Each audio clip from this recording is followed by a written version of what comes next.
Assalamualaikum warahmatullahi wabarakatuh. Hadirin rahimakumullah. Puji syukur kehadirat Allah Subhanahu wa Ta'ala, yang telah melimpahkan rahmat dan hidayahnya, sehingga kita masih diberikan keadaan sehat walafiat sampai saat ini. Sholawat dan salam senantiasa tercurahkan kepada Rasulullah Shallallahu Alaihi Wasallam, yang telah membawa kita dari zaman jahiliyah menuju zaman yang Islamiyah. Hadirin rahimakumullah. Kultum singkat hari ini tentang Isra wal Miraj Nabi Muhammad Shallallahu Alaihi Wasallam. Simak dan dengarkan. Kata Isra dari bahasa Arab berarti berjalan malam. Menurut istilah, Isra adalah perjalanan Nabi Muhammad pada suatu malam dari Masjidil Haram di Makkah menuju Masjid Al-Aqsa atau Baitul Maqdis di Palestina. Miraj berarti naik ke atas. Menurut istilah Miraj adalah naiknya Nabi Muhammad Shallallahu Alaihi Wasallam dari Masjid Al-Aqsa menuju Arsy untuk menghadap Allah Subhanahu wa Ta'ala. Allah Subhanahu wa Ta'ala menceritakan kisah ini pada surat Bani Israil, ayat 1, yang artinya, Maha suci Allah yang telah memperjalankan hambanya pada suatu malam, dari Masjid Al-Haram menuju ke Masjid Al-Aqsa, yang telah diberkahi sekelilingnya, agar kami perlihatkan kepadanya dari tanda-tanda kebesaran kami, sesungguhnya Dia Maha mendengar lagi Maha mengetahui. Hadirin rahimakumullah. Setelah mengalami kedukaan, karena dua orang yang amat dicintai dan dihormati telah meninggal dunia, Allah Subhanahu wa Ta'ala ingin menghibur dan memuliakan Nabi Muhammad Shallallahu Alaihi Wasallam. Allah telah mengutus malaikat Jibril untuk menjemput Nabi Muhammad Shallallahu Alaihi Wasallam untuk menghadapnya. Peristiwa ini terjadi setelah 11 tahun Muhammad menjadi Nabi. Setelah berjumpa dengan Nabi Muhammad Shallallahu Alaihi Wasallam, malaikat Jibril membaringkan Nabi Muhammad Shallallahu Alaihi Wasallam. Dada Nabi Muhammad dibelah, kemudian dibersihkan sifat-sifat buruk dan menggantikannya dengan sifat baik ke dalam dadanya. Nabi Muhammad Shallallahu Alaihi Wasallam dan malaikat Jibril menaiki burak, yaitu kendaraan yang sangat cepat. Perjalanan mereka pertama menuju Masjidil Aqsa di Palestina. Selama di perjalanan mereka singgah di 5 tempat yaitu: pertama, kota Yasrib, sekarang disebut Madinah Al-Munawwaroh. Kedua, kota Madian, yaitu tempat persembunyian Nabi Musa dari Firaun. Ketiga, Tur Sina, yaitu tempat Nabi Musa menerima kitab Taurat. Keempat, Bethlehem, yaitu tempat kelahiran Nabi Isa alaihi salam. Kelima, Masjidil Aqsa di Palestina, yaitu tempat yang dituju dalam perjalanan malam tersebut.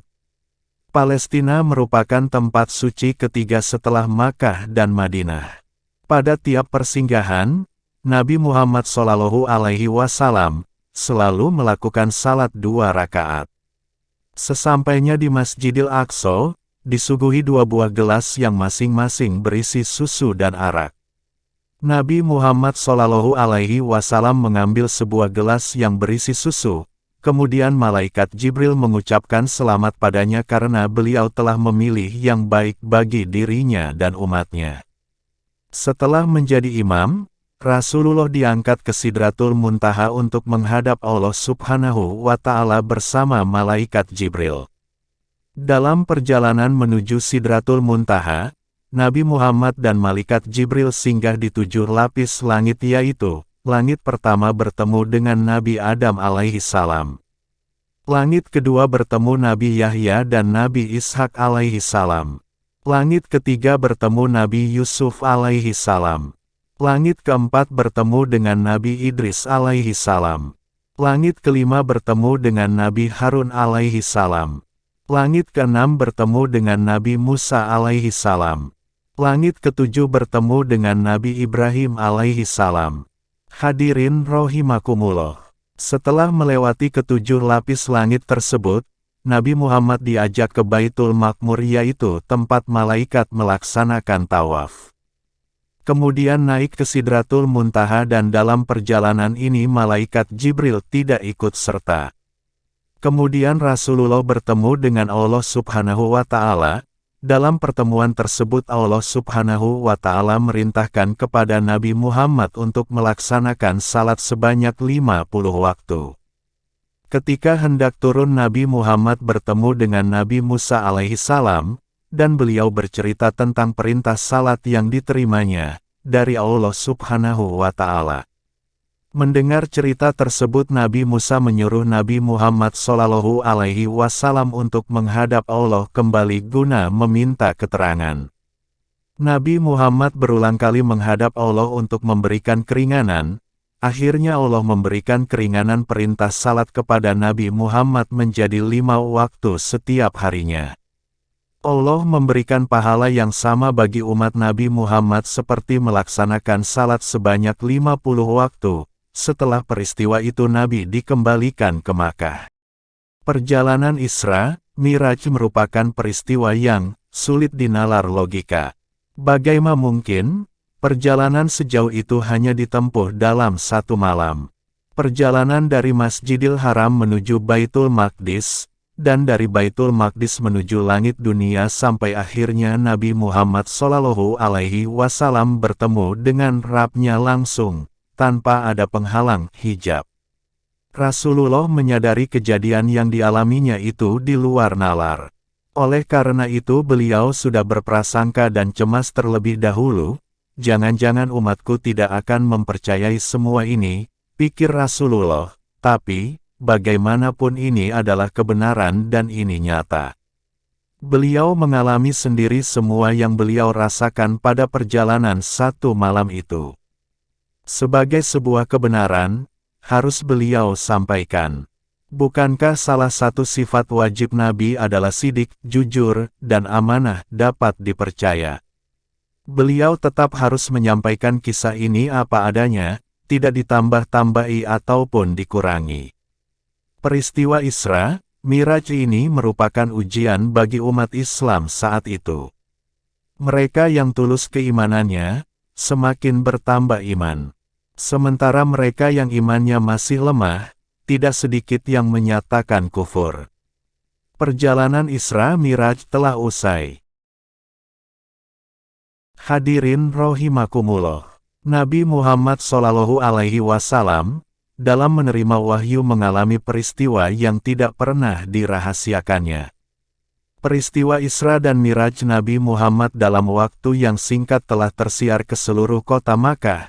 Ejekan dan cemoohan sering diterima Nabi Muhammad mengenai peristiwa yang dialaminya. Sebagai contoh, waktu Nabi Muhammad duduk di Masjidil Haram dan bertemu dengan Abu Jahal duduk di samping Nabi Muhammad Shallallahu Alaihi Wasallam, serta berkata dengan nada mengejek, "Apa kabar pagi ini Muhammad?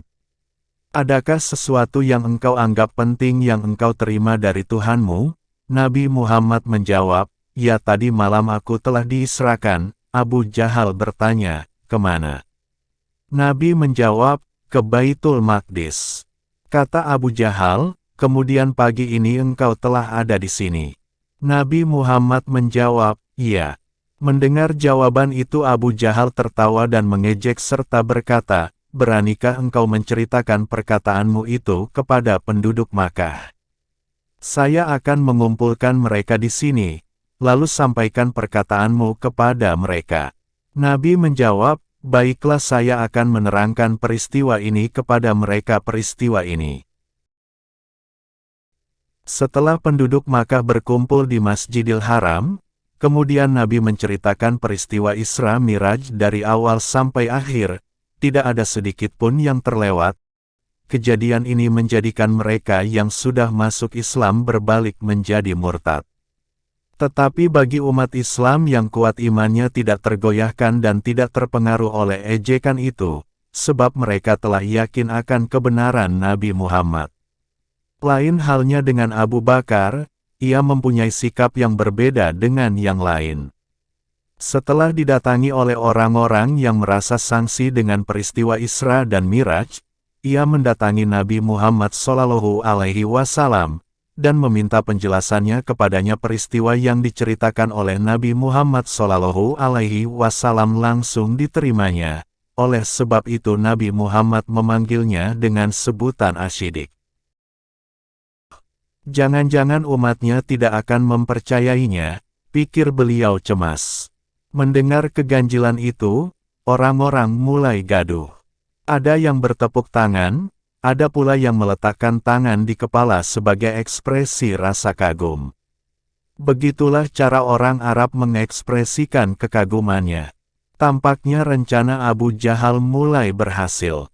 Sebentar lagi kaumnya tidak mempercayainya lagi. Salah seorang dari mereka yang bernama Mutim bin Adi berkata, "Wahai Muhammad, sebelum ini, semua ceritamu biasa-biasa saja. Tapi sekarang tidak lagi," ungkap Mutim mengungkapkan keraguannya. Mutim adalah salah satu orang kafir saat itu. "Saya bersaksi, bahwa sesungguhnya kamu itu bohong dan memang dasar pembohong. Kami saja pergi ke Baitul Maqdis dengan mengendarai unta butuh waktu 1 bulan baru sampai. Apa mungkin kamu bisa sampai Baitul Maqdis hanya dalam 1 malam? Demi Lata dan Uzza, kami tidak mempercayainya," lanjut Mutim berusaha memprovokasi masyarakat. Melihat sikap Mutim, Sayyidina Abu Bakar berkata, "Hai Mutim, sungguh hina ucapanmu kepada putra saudaramu sendiri. Kamu telah mempermalukan dan mendustakan keponakanmu sendiri," tegas Abu Bakar. "Sementara itu, saya bersaksi bahwa Rasulullah adalah orang yang jujur," tutur Abu Bakar melanjutkan. Singkat cerita, orang-orang meminta bukti atas ucapan Nabi Muhammad SAW. Mereka meminta Rasulullah untuk menceritakan bentuk detail Baitul Maqdis. Rasulullah menuruti permintaan kaumnya dan menjelaskan dengan detail bentuk Baitul Maqdis seperti apa, arsitekturnya, jaraknya dari gunung, dan hal-hal lainnya. Hanya satu yang tidak bisa beliau jelaskan, berapa jumlah pintu Baitul Maqdis. Namun, atas kuasa Allah, Nabi Muhammad diperlihatkan gambar Baitul Maqdis di rumah Aqil bin Abi Thalib. Rasulullah pun bisa menyebutkan jumlah pintu itu. Setelah penjelasan Rasulullah itu, tiba-tiba Abu Bakar berkata, "Benar engkau ya Rasulullah. Engkau memang benar. Saya bersaksi bahwa engkau adalah utusan Allah. Wahai Muhammad, ceritakan tentang rombongan unta kami," lanjut orang-orang. Rasulullah pun menjelaskan soal rombongan unta Bani Fulan yang beliau jumpai saat Isra, di daerah Ruha, yang sempat kehilangan untanya. Beliau juga jelaskan semangkuk air milik mereka yang beliau minum. Beliau jelaskan unta-unta Bani Fulan itu, unta merah yang bermuatan karung hitam dan putih, unta terdepan berwarna kelabu dengan garis hitam. Rasulullah jelaskan pula, bahwa rombongan unta itu tiba pada hari Rabu. Orang-orang Quraisy kagum dengan apa yang baru saja Rasulullah ceritakan. Tidak ada yang meleset sedikit pun. Meski begitu, tidak kemudian mereka menyatakan beriman. Bahkan mereka yang kufur semakin kufur, tidak percaya. Peristiwa ini juga menjadi ujian keimanan bagi orang Muslim, mereka yang tulus beriman, semakin bertambah keimanannya. Sementara mereka yang masih lemah iman, tidak sedikit menjadi kufur. Hadirin rahimakumullah. Adapun tamsil dalam Isra, yaitu 1. Nabi Muhammad SAW melihat orang memotong padi atau panen terus-menerus. Beliau bertanya kepada Jibril, "Siapakah mereka itu?" Jibril menjawab, "Mereka itu ibaratmu yang gemar beramal jariyah, yang kemudian mereka memetik pahalanya dari Allah Subhanahu wa Ta'ala." 2. Melihat orang yang terus-menerus memukul kepalanya, Nabi Muhammad bertanya, "Siapakah mereka itu ya Jibril?" Dijawabnya, "Mereka itu ibaratmu yang enggan bersalat, yang kelak akan menyesal dengan memukuli kepalanya sendiri terus-menerus sekalipun terasa sakit olehnya." 3. Melihat sebuah kuburan yang sangat harum baunya, Nabi bertanya, "Apakah itu ya Jibril?" Dijawabnya, "Itu kuburan Siti Mas'hitah dan anaknya. Dia mati disiksa dengan digodok oleh Raja Fir'aun, karena ia mempertahankan imannya kepada Allah Subhanahu wa Ta'ala sewaktu dipaksa supaya menyembah berhala." 4. Melihat orang yang di hadapannya ada dua hidangan, sebelah kanannya makanan lezat dan sebelah kirinya makanan busuk, orang itu dengan lahapnya memakan makanan busuk. Nabi bertanya, "Ya Jibril, siapakah mereka itu?" Jibril menjawab, "Ya Rasulullah, itu ibarat umatmu yang suka membiarkan nafsunya memilih pekerjaan yang buruk dan dosa, daripada beramal yang baik dan berpahala." 5. Nabi Muhammad SAW melihat orang-orang yang gagah perkasa. Orang itu menengok dan melihat ke kirinya merasa sedih dan menangis terseduh-seduh, tetapi bila menengok dan melihat ke kanannya dia berseri-seri gembira dan tersenyum-senyum. Nabi bertanya, "Siapakah orang itu ya Jibril?" Jawab Jibril, "Dia itu bapakmu yang pertama, yaitu Nabi Adam alaihi salam." Bila beliau melihat ke kiri sedih, karena melihat anak cucunya berbuat jahat dan dosa. Sebaliknya, bila mereka menengok ke kanan merasa gembira, karena melihat anak cucunya di dunia yang berbuat baik dan beramal soleh. Hadirin rahimakumullah. Hikmah Isra Miraj yaitu, 1. Menghilangkan perasaan sedih dalam diri Nabi Muhammad SAW, yang disebabkan oleh meninggalnya pembelanya yang utama yaitu pamannya Abu Talib dan istrinya Khadijah. Allah Subhanahu wa Ta'ala ingin meyakinkan utusannya itu bahwa kebenaran dan keyakinan yang dibawanya tidak akan dapat dikalahkan oleh apapun dan siapapun. 2. Allah hendak memperlihatkan kemahakuasaannya kepada Nabi Muhammad SAW, agar ia tetap yakin bahwa Allah akan tetap menolongnya dalam menghadapi musuh yang menghalangi penyiaran agama Islam.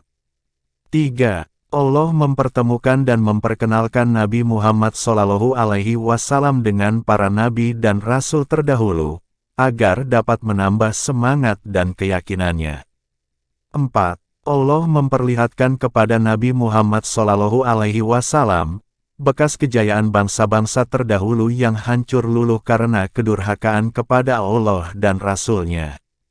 5. Menguji para pengikut Nabi, apakah mereka itu akan tetap beriman kepada agama yang selama ini dianutnya, sekalipun akal dan pikiran mereka belum dapat mengerti dan memahami kejadian tersebut. 6. Nabi Muhammad SAW dapat bertemu dengan hadirat Allah Subhanahu wa Ta'ala. Masya Allah. 7. Allah menyampaikan perintah melakukan salat kepada Nabi dan umatnya. Demikianlah dakwah singkat tentang perjalanan Nabi Muhammad SAW ketika di Isra Mirajkan Allah Subhanahu wa Ta'ala. Semoga dari cerita tersebut kita semua sadar betapa hebatnya Rasul kita memperjuangkan agama dan umatnya, agar kelak di yaumil kiamah nanti kita mendapatkan ridha Allah sekaligus surganya Allah Subhanahu wa Ta'ala. Amin ya Robbal Alamin. Wabillahi taufik wal hidayah. Wassalamualaikum warahmatullahi wabarakatuh.